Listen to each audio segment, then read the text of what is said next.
시청자 여러분 안녕하십니까. 지금부터 전국현의 안보정도를 시작하겠습니다. 자, 국내외 정사가 정말 급박하게 돌아가고 있습니다. 이번 시간에는요, 우선 호남 지역이 난리가 났네요. 자, 호남 지역의 지자체 장들, 그 다음에 이제 민주당 의원들이 청와대에서 이 대통령하고 오찬을 가지면서 간담회를 했는데, 여기에서 일제히 용인 반도체 클러스터를 지금 전북으로 옮겨달라라고 했지만은요, 딱 한 칼에 이 대통령이 딱 잘랐다고 합니다. 요건 잘한 거죠. 예. 왜냐면은요, 국가 산업 전체의 산업 생태계를 봐야 되는 거죠. 이미 용인 반도체 클러스터에는 상당 부분이 이미 투자가 진행되고 있고, 일부는 지금 상당히 좀 실제적으로 작업이 이루어지고 있는데, 자, 이거 그러면요, 이 국가 정책의 핵심은 말이죠. 정책의 방향성, 그리고 정책의 예측 가능성. 이것이 우리 국민들한테 신뢰를 줘야 돼요. 그래야 그 정책이 성공할 수 있는 겁니다. 자, 지금 오늘날 말이죠. 대한민국이 뭘로 먹고 삽니까? 제일 큰 게 반도체, 그 다음에 이제 자동차, 그 다음에 조선, 등등, 플러스 알파, 이제 방산까지 들어가죠. 전 세계 방산 4등을 목표로 지금, 현재, 지금 윤 대통령 때부터 강력히 추진하고 있고, 이재명 정부도 이걸 그대로 이어받아서 방산 4대 강국에 들어서겠다. 이렇게 내놨거든요. 그 방향성이 일관돼야 되는 거예요. 그런데 자기 지역 발전 이익만 국가 발전 이익이 큽니까? 지역 발전 이익이 큽니까? 당연히 국가가 발전해야 그 열매를 전 국민이 나눠먹는 거 아니겠어요? 그러면 지금 반도체 때문에 정말 주식시장도 지금 4,600까지 올라갔다 이런 거 아니겠어요? 자, 그래서 이거는 정부가 어떠한 경우에도 반드시 일관성을 지켜야 된다. 그러니까 이제 원전 문제 같은 거는 반대로 이제 탈원전을 하다가 대통령과 에너지 장관 모두가 정부가 말이죠. 탈원전을 갖고는 도저히 안 되는구나. 이거를 뒤늦게 깨달았어요. 제일 단적인 이유가 바로 AI 지금 아니겠습니까? AI 강국. 예, AI 하려면은 이 전기가 아주 미세하게 굉장히 정확하게 유지가 돼야 된다는 거 아니에요. 전력이. 그래서 이게 어마어마한 전력 먹는데 요거를 갖다가 이 화석 에너지 갖고 되느냐? 천만의 말씀. 그래서 원전밖에는 없다는 겁니다. 그런데 이제 탈원전론자였던 이 대통령하고 그 다음에 에너지 장관이 딱 돌아서 버렸어요. 이것도 잘한 거죠. 자, 그래서 조선일보 사설에서도 이렇게 정책이 우우 쪽으로 좀 돌아서게 하는 거. 이게 원전만이 아니고 훨씬 더 많다. 빨리빨리 돌아서라. 이런 사설까지도 제가 여러분께 소개해드린 적이 있습니다. 자, 그래서 이 호남 지역에 계신 우리 유권자 시민 여러분들도 말이죠. 호남이 대한민국을 떠나 살 수 있어요? 대한민국이 안에 있어야죠. 대한민국이 발전하면 아까도 했지만 그 훈풍이 말이죠. 호남, 충청 어디 경상도 없이 쫙 퍼지는 것이고, 대한민국이 망하면 호남이고 충청도 어디 경상도가 없어요. 다 망하는 겁니다. 예. 그래서 보다 더 큰 시각에서, 그러니까 나무만 보지 말아라. 호남 전북이라고 하는 나무만 보고서 반도체 갖다 놓으면 망하는 거예요. 그래서 안성부를 지방자치단체장들은 써라. 이렇게 제가 말씀을 드리고 싶습니다. 그래서 요 관련 내용을 조금 더 상세하게 이제 그 이후 방송에서 말씀을 드리도록 하겠고요. 그 다음에 그러다 보니까 말이죠. 또 이제 오늘 민주당 지도부가 싹 개편이 됐습니다. 선거 결과가 발표가 됐어요. 그래서 지금 이 대통령이 상당히 좀 뭐라고 그럴까요? 좀 밀린다. 이런 평가들이 지금 언론계에서 많이 나오고 있는데, 그 이유는 지금 지도부가 말이죠. 지금 최고위원이 3명이 이번에 이제 바뀌었는데 2명이 친청으로 돼 있습니다. 바로 누구냐? 이번에 이제 새롭게 당선된 지금 이성윤하고 그다음에 이성윤이도 이제 지금 이제 친청계로 지금 분류가 되고 있어요. 친청계 이성윤. 그 다음에 이제 또 한 명은 누구냐? 그 한 명은 바로 문정복. 문정복. 요 두 사람은 이 정청래 대표하고 가까운 친청계로 분류가 되고 있고요. 강득구만이 친명계로 분류가 됩니다. 그래서 친명계의 핵심이었던 이건태가 떨어졌어요. 자, 그래서 2대1로 지금 그러지 않아도 친청계가 많은데 2대1로 3명의 보궐 후보들이 지금 친청계가 더 됐어요. 자, 그런데다가 지금 이제 이 원내대표로 당선된 사람은 누구냐? 원내대표는요, 비교적 이제 정치적인 그 개파의식이 약하다라고 하는, 별로 두껍지 않다라고 하는 한병도가 됐습니다. 근데 이제 한병도는 누구냐? 친문계에서 시작을 했어요. 친문계에서 시작해서 지금 이제 이번 대선 때는 완전히 이 대통령의 전략통으로 일을 했습니다. 전략기획위원장을 당대표 때 맡았고, 이번에 말이죠. 이번 그 대선에서는 종합상황실장을 맡았다는 겁니다. 그 문재인 때 지금 정무수석을 했고, 그런데 개파색이었기 때문에요. 이제 분류는 친명계로 분류되지만은 정청래 대표하고도 굉장히 가깝다, 이런 평가를 받아요. 그러니까 뭐 완전히 정청래가 이겼다, 이런 평가들이 나오고 있는 상황이 되겠습니다. 그래서 당 대표 선거, 이제 민주당도요, 지방선거를 앞두고 상당히 안정된 지도부를 갖췄다. 왜냐하면 뭐 한동안 정청래 대표 체제가 무너지는 거 아니냐, 비대위로 넘어가는 거 아니냐라고 했지만은 딱 이제 이은주가 경기지사 나가려고 폼을 잡다가 접어버렸어요. 그래서 이제 이 현 정청래 체제가 그대로 유지되는 이런 상황이 되어 있는 겁니다. 자, 그 다음에는 이제 윤석열 대통령의 재판이 이제 13일 날 재개가 되는데, 그러다 보니까 과연 이제 어떻게 될 것인가, 여러 가지 이제 변수들이 많이 거론이 되고 있어요. 자, 그런데 이거를 말이죠. 지금 이제 제가 종종 인용하는 조선일보의 양은경 이 법조 전문 기자, 이분은 변호사예요. 사법시험에 합격한 변호사. 자, 그래서 이분이 쓰는 글과 이 방송은 상당히 내용이 좋습니다. 자, 그래서 요거를 지금 조선일보도 유튜브를 운영하고 있잖아요. TV조선도 운영하고 있지만 조선일보도 유튜브를 운영하고 있어요. 이 양은경 기자는 조선일보 유튜브에 나와요. 예. 그래서 조선일보 유튜브에서 본인이 최근에 취재한 법원 분위기를 여기서 이제 한 8분 정도 얘기하고 있는데, 지금 핵심은요. 그러니까 이제 윤 대통령의 재판부가 여럿이 있잖아요. 지금 이정엽이도 있고, 백대현이도 있고, 지견이도 있고, 여럿이 있는데, 요 사람들 이제 선고가 이제 다 임박해 있어요. 제일 빠른 게 1월 16일 날 백대현이가 이끄는 재판 결과가 나오지 않습니까? 그래서 이제 세 명이 들쭉날쭉 해버리면 안 되잖아요. 예를 들어서 한쪽에서는 내란이 맞다, 법률적으로. 그러는데 다른 한쪽에서 이건 내란 아니야 해버리면 망하는 것이죠. 한마디로 얘기해서. 그래서 요 판사들끼리 지금 의견 조율을 하고 있다는 겁니다. 그래서 내란이라고 하는 요 부분에 대해서는 유죄로, 그러니까 내란은 법률적으로 성립이 되는 걸로 보는 쪽으로 지금 기울고 있다. 예. 그리고요, 지금 이제 일부 또 유튜브들 사이에서는 변수들이 너무나 많다. 예. 그래서 지금 이제 이 구형이 이제 불발될 수도 있고, 특검 대부 사태가 만만치도 않다 등등 여러 경향이, 여러 이제 가능성들이 짚어지고 있고요.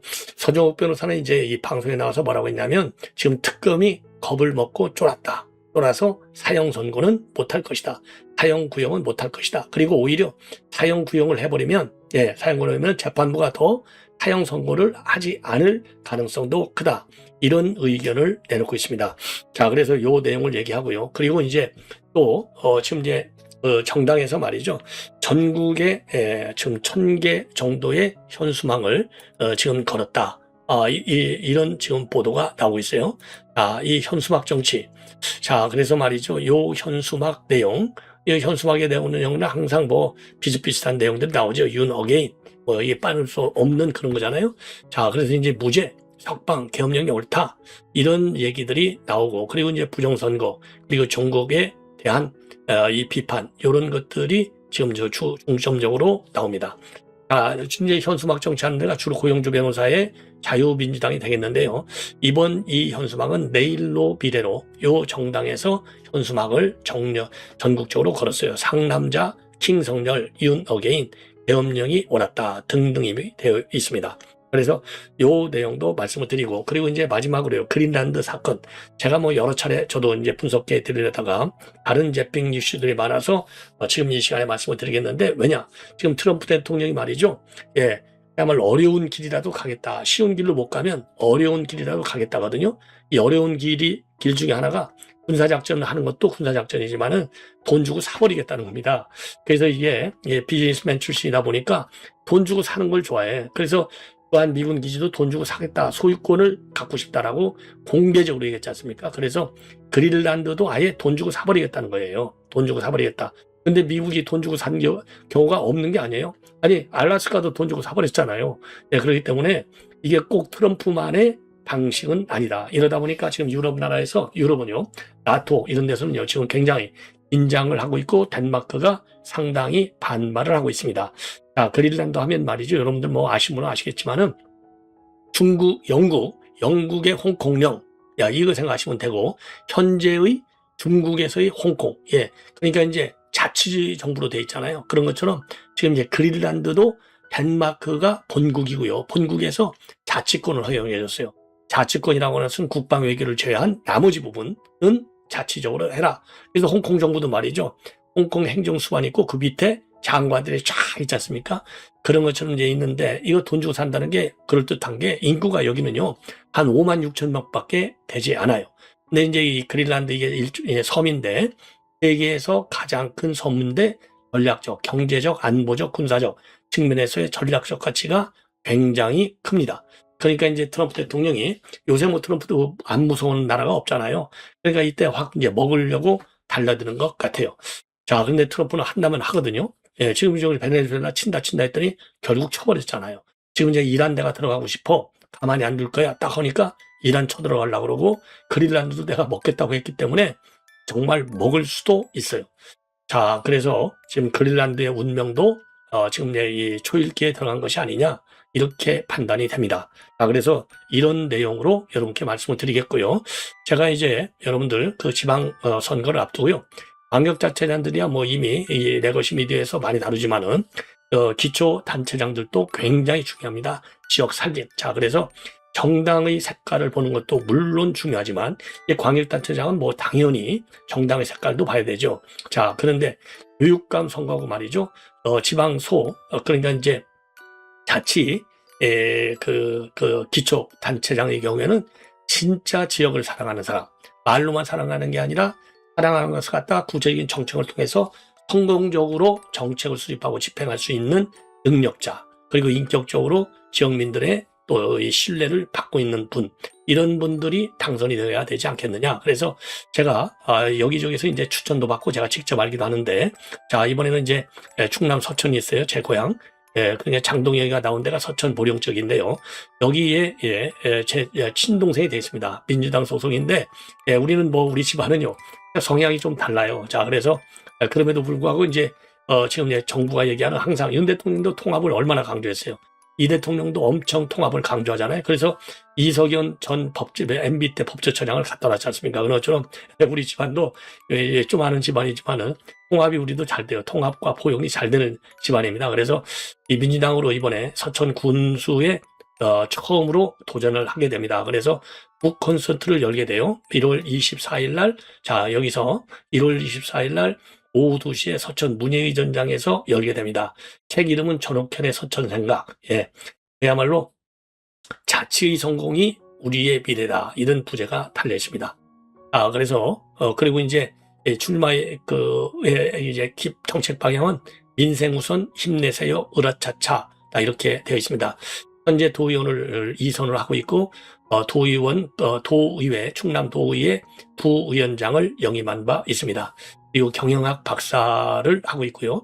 이제 충청도 출신답게 충남대학교에서 이제 경제학 학사, 그다음에 경영학 석사 이렇게 하고 이제 박사는 지금 경영학 박사를 하고 있고요. 그래서 시간 되시는 분들 1월 24일 오후 2시에 서천 문예의전당에 오시면은 이 뭐라고 그럴까요? 어떤 책인지 그야말로 이 서천군의 발전을 위해서 어떤 정책 구상을 갖고 있는지 뭐 이미 구의원 2번 하고 이제 도의원 2번 했기 때문에 우리 지역민들은 굉장히 많이 아실 거예요. 그리고 그동안 선거 때보다 아주 굉장한 득표를 한 기록을 가지고 있습니다. 자, 이 정도로 말씀을 드리고 제가 또 한 분은 이제 이 정승재 박사인데 정승재 박사는 지금 이제 조지 워싱턴 미국의 아주 유명 대학이죠. 조지 워싱턴에 있습니다. 교육학 박사를 가지고 있고 현재 한국인권사회복지학회 회장을 역임하고 있습니다. 자, 그래서 이분은 말이죠. 지방복지행정론 정승재 박사 1월 17일 날 오후 2시에 사천중학교 강당에서 출판 기념회를 갖습니다. 자, 그래서 이제 이쪽에서는 말이죠. 이 공천 이꼴 당선으로 돼 있어요. 근데 이제 현직 군수도 우리 국민의힘 소속이고 지금 이제 정승재 박사도 국민의힘 소속입니다. 저하고는요, 제가 그러니까 이제 외교통상위원장을 할 적에 외교통상위원회 위원으로 제가 영입한 인재입니다. 인재. 우리 정승재 박사도 실력도 대단하고 인품도 아주 대단하신 분이에요. 그래서 저한테는 이제 한참 후배되는데 이런 좋은 분들 여러분들께서 추천해 주시면 제가 언제든지 기초단체장이든 아니면은 광역단체장이든 아니면 교육감이든 북콘서트라든가 이 정책 선거 공약이라든가 이런 거를 제가 이제 주변 분들한테도 얘기를 많이 듣지만 제 스스로 얘기를 듣고 또 검증을 해가지고 제 방송의 품격이 있기 때문에 우리 국민들 눈높이에 맞는 분들을 제가 여러분께 소개해드릴 예정으로 있습니다. 그래서 지금 현재 저한테 이제 여러분들이 지금 요청을 해왔는데 우선 두 분을 여러분께 소개해드립니다. 1월 17일 날은 지금 정승재 박사, 그래서 1월 17일 날 아침 8시 20분에 지금 압구정동에 있는 현대백화점에서 버스로 출발해서 그 버스로 올라오시면 돼요. 그러니까 이제 정승재 박사 팬 되시는 여러분들, 지지자들 서울에서도 많이 내려가 주시고, 그리고 서울에 있는 우리 서천향후회도 있습니다. 뭐 대전에도 서천향후회가 있고 다 있는데 서천향후회 분들 우리 고향 발전을 위해서, 왜냐하면 서천의 경우에는 지금 인구가 계속 줄고 있어서 도의원 자리도 하나 이미 줄었어요. 그래서 이거 이대로 가면 정말 서천에 위기가 오는데 도의원 2번을 하면서 여러 가지 조례 제정에 굉장히 헌신적으로 앞장서 왔다라는 평가를 받고 있고, 이미 도의원 2번 할 때도 뭐 거의 최다 득표를 받을 정도로 그야말로 정치적 이념과 관계없이 지역민들의 신뢰를 받고 있는 전익현 현 도의원 여러분들께서요, 정승재 박사 하천 어떻게 하다 보니까 서천 사천 비슷한데 여러분들의 적극적인 많은 지지와 성원을 부탁을 드리겠습니다. 자, 그러면은요 제가 좀 빠르게 진행을 하겠습니다. 그래서 지금 말이죠, 호남에서 지금 뭐 이 난리가 났다고 그래요. 왜 반도체 클러스터를 갖다가 전북 해만금 이쪽으로 갖고 가고 싶어하는 게 호남에 있는 민주당 의원들, 그다음에 광역단체장들의 의견이라고 합니다. 자, 그래서 이거를 갖다가 지난 9일 날 지금 이 오찬 관람에서 문제 제기를 했다고 합니다. 그런데 그때 말이죠, 복수의 참석자들이 지금 오늘 지금 이 중앙일보 단독 보도 내용인데 대통령한테 용인 반도체 기업을 좀 뺏어 옮기자 이렇게 얘기를 했다고 그래요. 근데 여기에 대해서 청와대 측에서 무슨 소리냐, 절대 반도체 기업을 뽑아서 옮기는 것은 안 된다. 다만 호남이 전력 여건이 좋은 측면이 있으니 신규 기업과 설비의 입지로는 얘기할 수 있다. 이렇게 입장을 발표를 했다는 겁니다. 자, 그래서 청와대에서는 절대 그거는 있을 수 없다는 얘기를 분명히 했고요. 그리고 이 대통령이 지난 8일 날 수석 보좌관에 의해서 재확인한 바도 있다고 합니다. 그래서 김남준 대변인도 말이죠, 클러스터 대상 기업의 이전을 검토하지 않고 있다. 기업 이전은 기업이 판단해야 할 몫이다. 이렇게 입장을 내놨고요. 그리고 정부가 기업에 대해서 이전 운운하는 것 자체가 있을 수 없는 일이다. 정치권위를 둘러싼 논쟁을 벌이는 것도 적절치 않다. 그래서 아주 딱 잘라서 부인을 한 건데, 그러면 왜 반도체 이전설이 나왔느냐? 지난 12월 26일 날 김성환 에너지 장관이 이거를 갖다가 이제 호남 쪽으로 전기가 좋기 때문에 전기가 많은 호남 쪽으로 옮겨가는 건지 고민이 많다. 이러면서 이게 불거졌다는 겁니다. 자, 절대로 이제 더 이상 말이죠, 이 용인 반도체 클러스터 더 이상 거론을 하지 말아라. 이게 국민의 명령이라고 하는 것을 지금 민당 소속 전라남북도 그 지자체장들 그리고 의원들 명심하기를 바랍니다. 그리고 이거는 이제 청와대에서 똑부러지게 부인했으면 이제 더 이상 이 건들지 말아야 된다. 이 입장 변화가 있어서는 안 된다라는 말씀도 드립니다. 자, 이번에는 이제 오늘요, 지금 원내 대표 선거하고요, 그 다음에 이제 최고위원 선거가 있었는데, 2대1. 그러니까 이제, 최고위원에서는 2명, 2명이 이제, 당선이 됐는데, 3명인데요. 2명은, 그게 문종복과 이성윤은 친청, 그리고 강덕구 하나만 친명이 됐습니다. 그리고 이제 원내대표는 한병도 의원이 됐는데요. 한병도 의원은요, 그야말로 1년의 혼란을 신속하게 수습하고 내란 종식 검찰개혁, 사법개혁, 민생개선에 시급히 나서겠다. 그리고 야당과의 관계에서도 원칙을 분명히 지키겠고 국정 파트너도 인정하고 열린 자세로 대화와 타협에 나서겠지만은 내란 옹호, 정쟁은 단호히 끌어내겠다. 이런 입장을 밝혔습니다. 자, 정쟁은 뭐 국민의힘이 정쟁을 유발하나요? 다수당이 통상적으로 많이 유발하고 지금까지 보면은 2024년도 선거 이후에 그야말로 정쟁을 독점하고 있잖아요. 그러니까 그야말로 악법 양산하고 있는데 이런 거를 좀 고쳐야 될 것이 아니냐, 이렇게 생각이 듭니다.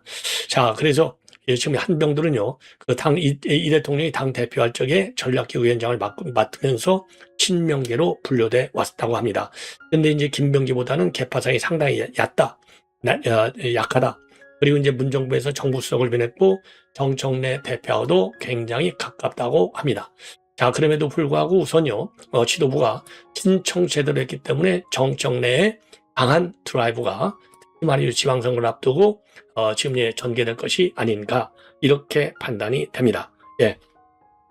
자, 그러면 말이죠. 예, 그러면 지금 여러분께 말씀드리고 싶은 거는요. 지금 이 윤석열 대통령과 관련된 내용인데 이 서정욱 변호사는요. 지금 특검이 겁을 먹어서 사형 구형도 못할 것이다. 그리고 한다고 해도 나쁘지가 않다. 왜? 국제사회가 용인을 하지 않을 것이기 때문에 이런 입장을 내놓고 있습니다. 국제사회가. 자, 그래서 사형이 구형되면 판사가 오히려 증거법칙에 따라서 더 깐깐하고 철저하게 심리한다. 사형을 구형해도 사형 선고가 나오지 않을 것이다. 이런 입장을 내놓고 있습니다. 자, 그리고 16일 체포방해 혐의 사건 선고도 연기될 가능성이 있다라고 주장을 하고 있어요. 예. 자, 그리고요, 지금 여러분들, 지금 이 내일로 비례라고 하는 정당에서 아까도 말씀드렸지만은 전국에 1000여 개의 현수막 폭탄을 던졌습니다. 자, 현수막 내용에는 상남자, 김성렬, 윤 어게인, 계엄령이 옳았다. 이런 표현도 있고요. 그리고 부정선거 문제, 중국인 혐오 문제, 이런 것들도 거기에 포함되어 있다고 합니다. 예. 자, 그래서 이 정도로 이거는 말씀을 드리고요.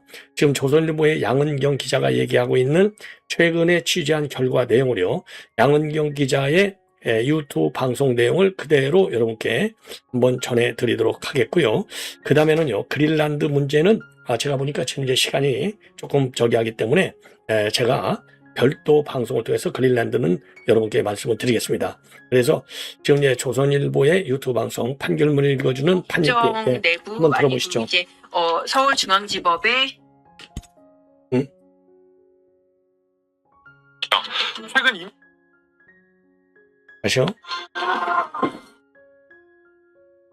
자, 그리고 이제부터 제가 법정 내부 그리고 서울중앙지법의 형사합의부 주변에서 취재한 얘기를 좀 단독으로 들려드릴게요. 과연 그러면은 이 재판에 대해서 법원이 어떻게 판단을 할 것인지. 물론 제가 지기현 부장판사랑 통화해가지고 이거 유죄예요, 무죄예요? 이건 아닙니다. 이렇게 할 수도 없고 그렇게 해서도 안 되죠. 다만 제가 아는 판사들 주변에서 들은 얘기, 그리고 이 사건에 대해서 지켜봐온 사람들, 이 사람들 중심으로 취재한 내용을 조금 들려드리자면은, 일단 서울중앙지법에 여러 합의부가 이 사건 재판을 하고 있습니다. 내란 재판은 25부에서 하지만은 여러 가지 재판이 있잖아요. 한덕수 재판도 있고, 또 노성원 재판도 얼마 전에 선고가 있었고, 또 이상민 재판도 다른 재판부에서 하고 있고 그러는데, 그러니까 내란 관련 재판이 여러 재판부에 흩어져 있습니다. 이 재판부들이 각자 다르게 판단할 것이냐? 그렇진 않다. 이거는 분명한 사실입니다. 왜냐하면은 이게 사실 각자의 재판들이 따로 진행이 되고 있지만은 공통적으로 이 계엄 선포와 이후의 상황들이 내란이냐 아니냐, 그 부분은 공통된 부분이잖아요. 그렇기 때문에 여기에 대해서는 다른 판단을 하지는 않을 것이다. 실제로도 이런 판사들끼리 조금 제가 알기로는 상당히 의사소통을 조금 하고 있다고 합니다. 왜냐하면은 이게 사실 법적인 통일성의 측면에서도 여기는 내란인데 여기는 내란 아니다, 이런 거 문제가 있잖아요. 아무리 1심이라고 하더라도. 그렇기 때문에 상당히 내란 여부에 대해서는 통일적인 결론이 나올 가능성이 높다라는 것이고, 지금 판사들이 가장 신경을 쓰고 있는 것은 선고 시기. 특히 지기현 재판부 같은 경우에는 선고 시기가 문제가 됩니다. 왜냐하면은 지기현 부장판사가 내년이 아니라 올해죠. 올해 2월에 인사이동 대상입니다.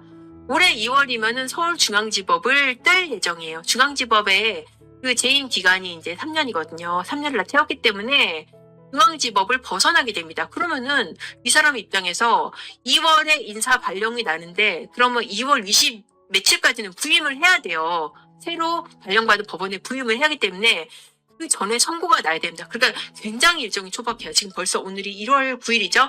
그럼 선고가 최소한 2월 초에는 나야 되는 그런 입장이에요. 물론 오늘 결심을 하긴 하지만은, 만약에 결심이 오늘 안 난다거나 아니면은 선고일에 피고인들이 안 나온다거나 이러면 굉장히 중대한 변수가 생겨서 이거 어떻게 할지, 이 부분 굉장히 좀 고심을 하고 있다. 근데 어쨌든 선고를 안 하고 가는 일은 최대한 없게 할 것이다. 그래서 이게 지금 법원의 가장 중요한 관심사이고 가장 역점을 두는 그런 부분이라는 걸 제가 지금 그 취재한 내용을 말씀드리는 겁니다. 왜냐하면은 지기현 부장 입장에서도 내가 재판 다 했어요. 내가 판결문 다 써서. 근데 이거 다른 판사가 선고하게 도선 안 되죠. 그러면 이게 유죄가 됐든 무죄가 됐든 어느 쪽으로도 진짜 엄청난 후폭풍이 있을 텐데 이거를 내가 다 해놓고 다른 사람한테 그 손에 피 묻히게 할 수는 없잖아요.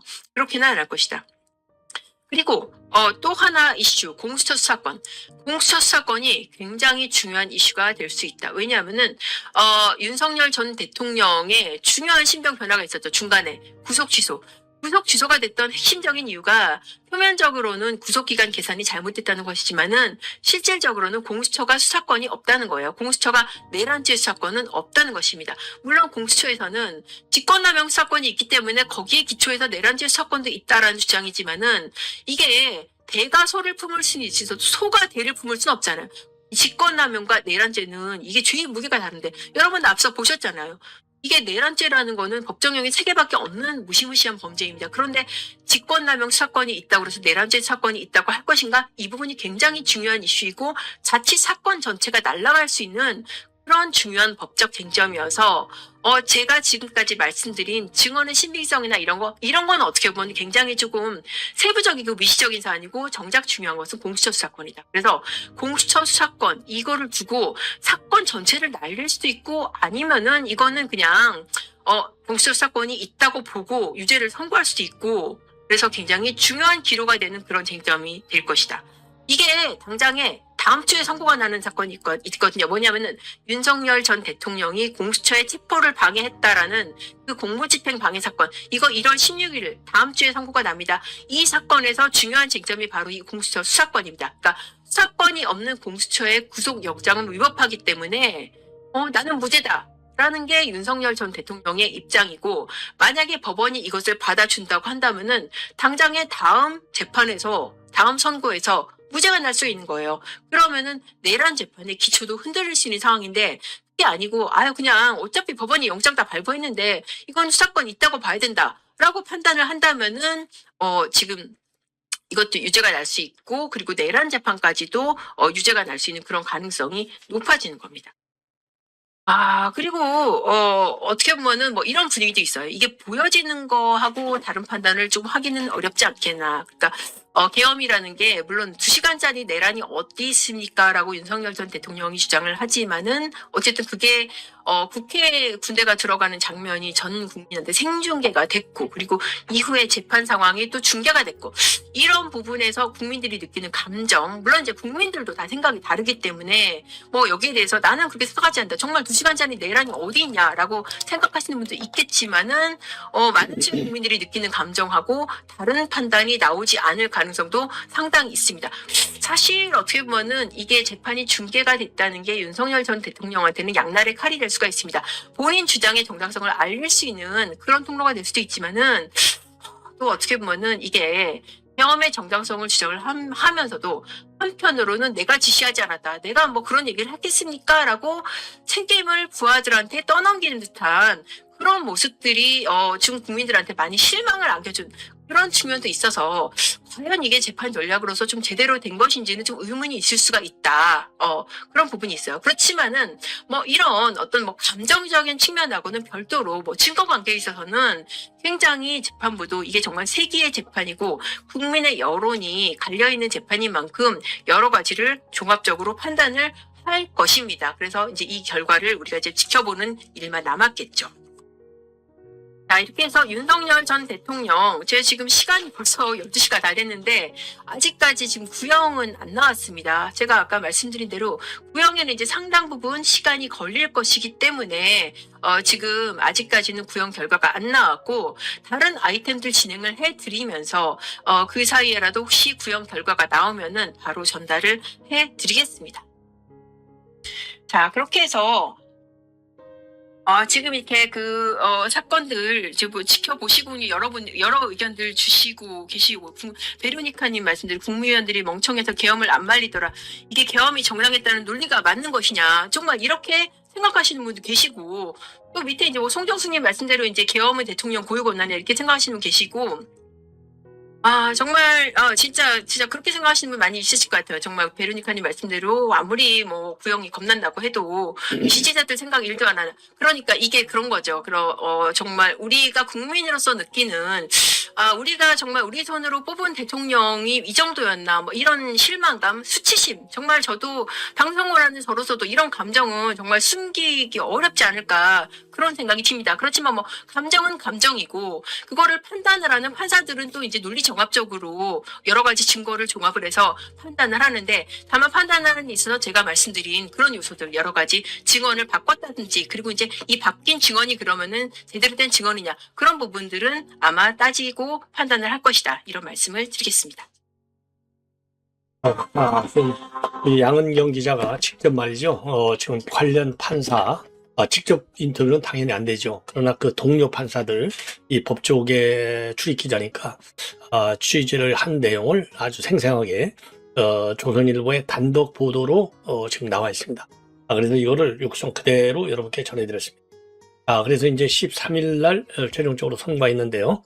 구형이 있게 되는데, 구형이 이제, 잘 아시다시피 이제 사형, 무기징역, 무기금고 이 세 개밖에 없는데, 지금 거론되는 것은 사형과 무기징역 요 두 가지 가능성을 많이 거론하고 있어요. 자, 그래서 여러분들께서는 어떻게 생각하시는지. 자, 물론 이제 실효성을 볼 때 사형을 굳이 선고하지 않을 가능성도 상당히 크다, 이런 얘기도 나와요. 왜? 우리나라는 이미 국제적으로요, 사형이 없는 나라로 인정을 받고 있어요. 그렇기 때문에 집행을 하지 않고 있습니다. 한 30여 년간. 그런데 굳이 사형시형을 선고를 해서 구형을 해가지고 국민 여론을 자극할 필요가 있느냐. 그래서 좀 한 단계 낮춰서 무기징역을 선고할 가능성도 상당히 배제할 수 없다, 이런 얘기도 상당하다는 말씀을 여러분께 드립니다. 기본적으로 이제 우리 변호인 측은 이거는 뭐 고도의 통치이기 때문에 무죄다, 이런 주장도 많이 나오고 있고요. 무죄 주장의 근원은 이미 여러분께 말씀을 드린 대로 박종근, 그 다음에 홍장원의 메모, 그리고 한덕수의 위증, 이런 것들이 가장 중요한 결정적. 왜냐하면 이것 때문에 탄핵에서 인용이 됐지 않습니까? 그런데 이게 다 무너져 버렸잖아요. 이번 재판 과정을 통해서. 이런 것들이 반영이 된다면 무죄를 선고해야 될 것이 아니냐라는 의견도 지금 상당하지만, 지금 언론에서는 말이죠, 아예 무죄 가능성은 거론조차도 하지 않고 있는 게 아주 냉엄한 현실이 아닌가. 이 점도 우리가 참고로 한번 알아둘 필요가 있지 않나 생각을 합니다. 시청자 여러분, 이것으로 본 방송을 마치겠습니다. 고맙습니다.